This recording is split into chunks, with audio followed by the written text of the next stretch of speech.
Hey everyone, and welcome to today's Explainer. Today we are breaking down a highly provocative, totally radical manifesto that fundamentally challenges the foundations of our modern economic and political systems. We're going to impartially examine the core arguments put forward by author Karma Nayak. These ideas come directly from his book Maundrasati, which translates to Silent Tragedy, and his overarching manifesto known as the Digital Ulgulan. This text essentially proposes a complete overhaul of how we view poverty, governance, and the distribution of wealth.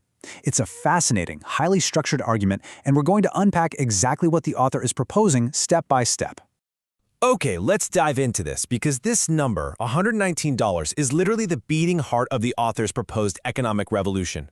According to the manifesto, this is the exact monthly global universal basic income equivalent that needs to be guaranteed to every single human being on Earth to completely eradicate global starvation. And here's the kicker. The author argues that this shouldn't be viewed as charity. Not at all. He frames it as a fundamental, absolutely non-negotiable right, what he calls hak, that is granted from birth all the way to death. So here is our roadmap for today. We'll be covering India's silent tragedy, the graveyard of data, the July 2026 challenge, the 10% cash hawk, the 10 times corruption penalty, and finally, the dawn of global Satyayug. Section 1. India's silent tragedy. The author traces what he describes as a deliberate, systemic failure from 1947 all the way up to 2026, and the foundation of this critique, well, it's deeply personal. This isn't just some abstract academic exercise for him. Karma Nayak bases this entirely on his own lived experience in a place called Hiranagpur. He highlights the grueling daily struggle he faces alongside his 80% disabled brother Vijay Nayak. He describes how they barely survive on namak bhat, which is just salt and rice. The author asserts that when citizens, especially the most vulnerable, can't even secure a single plate of nutritious food despite massive national economic growth, well, that serves as undeniable proof that the system isn't just broken, it's functioning exactly as it was designed to, by ignoring the marginalized. This intense personal tragedy built into a much broader critique of the state itself. The author draws this really sharp contrast between what he calls the constitutional dream and the harsh reality. He points directly to the visionary promises of Dr. B.R. Ambedkar, who famously warned us about the dangers of a good constitution being implemented by bad actors. Nayak claims that the constitutional promise of the right to life has been completely hijacked by what he terms a 3,000-year-old oppressive syndicate. According to the manifesto, this invisible, predatory syndicate deliberately keeps the masses struggling for basic survival. Why? So they remain completely invisible and powerless. Which brings us to a really compelling question. If this mass starvation is happening right now, how on earth does a modern digital system manage to hide it? Section 2. The graveyard of data. And this brilliantly illustrates the author's central claim about administrative loopholes. He argues that when people, especially children, die from severe malnutrition, our official data entry systems almost never record starvation as the actual cause of death. Instead, the system deliberately relabels these deaths using secondary medical conditions. We're talking things like anemia, pneumonia, fever, or organ failure. By doing this, the manifesto argues, the establishment is actively creating a graveyard of data. Think about what that actually means. It's a sophisticated erasure. It allows the government to entirely avoid accountability, rendering the actual, real-world victims of hunger statistically invisible. Section 3. The July 2026 challenge. Because of this alleged systemic erasure, the author reaches a total boiling point, and he starts viewing history through a very specific, critical timeline. He sees 1947 not as true independence, but as an illusion where the rulers changed, sure, but the oppressive system just kept right on chugging. Then, he points to the 1960s Green Revolution. Now, historically, this is praised for producing massive amounts of wheat and rice, right? But Nayak argues it was actually a nutritional disaster. He says it replaced incredibly nutrient-dense traditional millets with calorie-rich but nutrient-poor crops. This led to an epidemic of undernourishment on one end and a double burden of obesity for the wealthy on the other. This whole chronological arc of deprivation culminates in one very specific date, July 20, 2026. On this day, the author issues a massive open challenge to both the mainstream media and the parliament, demanding a total, absolute transfer of power to finally put an end to the syndicate. So we understand the massive systemic problems the author has outlined for us, everything from missing data to nutritional loss. But how exactly does this manifesto propose transferring power and ending this 3,000-year-old syndicate? What are the actual practical mechanics of this digital Ulgulan? Section 4. 10% Cash Hack. Here is the foundational demand of the author's new society. It is a two-pronged approach. First, you have the 10% cash hawk. Hawk meaning right or entitlement.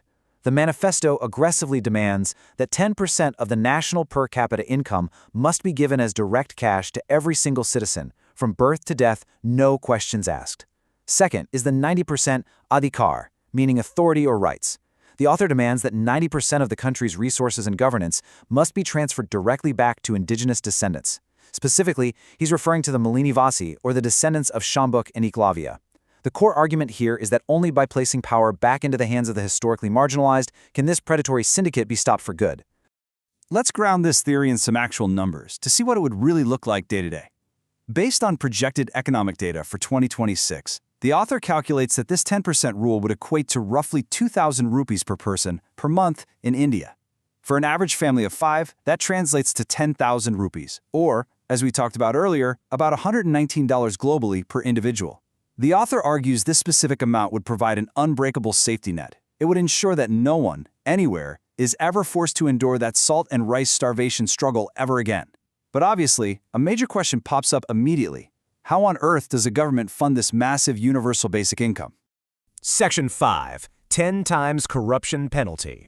Now, what's really interesting here is the sheer mathematical simplicity and, let's be honest, the extreme severity of the proposed justice system.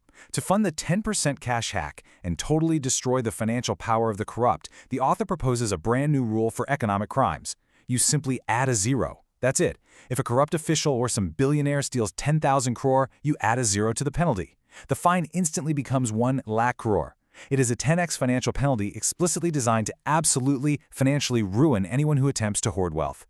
So the crucial point is how this flows chronologically in the author's vision. Step 1. An economic crime is committed. Step 2. Boom, the 10x financial penalty is immediately applied.